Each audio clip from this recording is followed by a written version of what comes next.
Suffering and stress is often portrayed as negative, but I beg to differ. I believe that in order to grow and learn, you must endure more suffering and stress to grow. Listen to the Jocko Podcast 296, When You're There, You're There. When You're Home, You're Home. I have found a connection between suffering and growth. In the podcast, Jocko explains how in World War I, men were being deeply wounded by advanced machinery and started losing high amounts of blood. So doctors started to use blood transfusions for the first time. In World War II, doctors started to use metal plates to repair broken bones and fractures from explosions. War is a great example of how suffering can promote innovation and growth. Without men suffering in war, blood transfusions and metal plates to repair broken bones may not be present in our daily lives today. Why does suffering promote growth?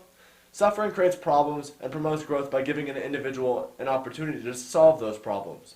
Suffering can come from daily chronic stressors, losing a loved one, or simply being denied when you ask a girl out on a date.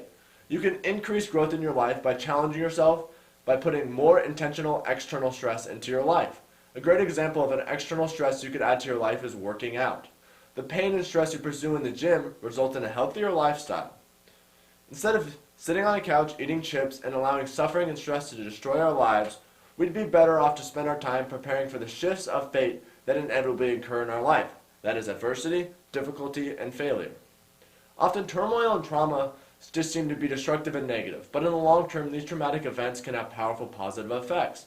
According to Psychology Today, Judith Neal, a psychologist, studied 40 people who went through post-traumatic growth, after-life events such as serious illness, divorce, loss of a job, or near-death experiences. Initially, most of them experienced a dark night of the soul, where their previous values were thrown into question. After this, they went through a phase of spiritual searching, trying to sense of what had happened to them, and trying to find new values.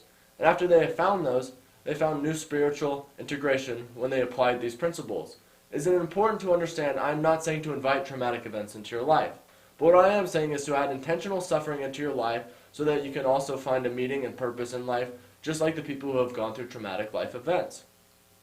David Goggins is a perfect example of an individual who has added intentional suffering into his life and found meaning and purpose. David Goggins had a terrible, hard life. After surviving an abusive and traumatic childhood, he faced poverty and became overweight in his 20s. As a result of the trauma from his childhood, he was nearly unable to read as a teen. Although none of this stopped Goggins, he went on to do remarkable things with his life. He became a Navy SEAL, survived Hell Week, which is one of the most psychological and physiological challenges known to this day. He is considered by many to be amongst the world's best ultra-endurance athlete. He has competed in more than 60 endurance races, placed third in the Badwater 135. He was able to accomplish everything he has done by understanding that suffering is a fact of life. The thing that separates Goggins is he used that suffering as a way to callous his mind. He made sure to add intentional suffering into his life by doing one thing a day that sucks. He does this because suffering helps strengthen the mind. He looked at suffering as an opportunity to grow and viewed suffering as a testing ground, that every time something is being difficult, his mind is being tested. So he started to tap into suffering every day of his life through vigorous workouts. A question that is commonly asked is if we could die at any time, why not maximize pleasure in the moment? But the biggest question you must ask yourself is, what if I sacrifice for the short term and reap all the rewards of the long term? What would be greater, the delicious chips you're eating today or the six-pack abs you have in the future? When you are stuck in the present and maximizing short-term pleasure such as drugs and unhealthy food, you then face the consequences of those actions in the long term. Citizens in the United States deal with short-term pleasure over long-term rewards. We see this through drug addiction, which has increased drastically over the years. According to Addiction Center, drug overdose deaths have tripled since 1990. From 1999 to 2017, more than 700,000 Americans died from overdosing on a drug. Another short-term pleasure that Americans take advantage of is unhealthy food. We see this through obesity. According to the State of Obesity 2020 Better Policies for a Healthier America, the U.S. adult obesity rate stands at 42.4% in 2020. The national adult obesity rate has increased by 26% since 2018. And to add on top of that, here's a chart that shows the 17 leading factors of death in 2016. And the number one leading cause is dietary risk at 500,000 deaths a year. Both obesity and drug addiction have devastating long-term effects but pleasurable short-term effects. It is common to see people having a dream and falling short. This is due to the fact that they fantasize about the result and not the process. Too many times people say they want to open a business, become a musician, or an elite athlete, but they don't actually want it. People dream of themselves running a multi-million-dollar company, playing music in front of thousands of people, or making the game-winning shot and hearing the crowd go crazy. The problem with that is that the people are in love with the result and not the process. They fail to recognize all the suffering that goes into making it to an elite level, all the adversity, difficulties, and failures faced along the way. People love the view from the top of the mountain, but very few are willing to climb. Who you are is defined by what you are willing to struggle for.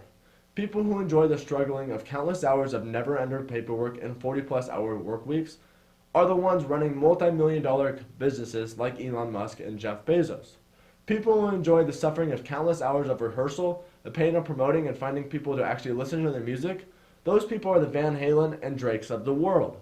The people who enjoy the struggling of long practice, workouts, failures, and injury are the Kobe Bryants and Michael Jordans of the world. Struggling evidently determines our success, so focus on the process and not the outcome.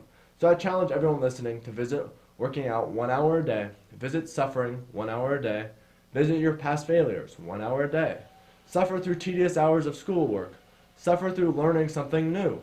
The relationship with suffering can provide you with the answers to the test that is called life. I have done this challenge myself. I want to learn a new sport and add intentional suffering into my life.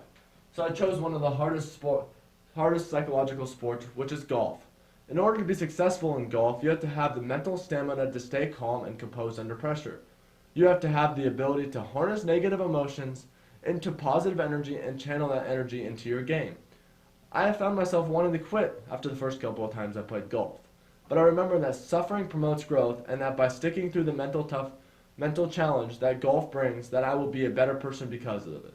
It is important to understand that the challenge you are facing will benefit you in the long run.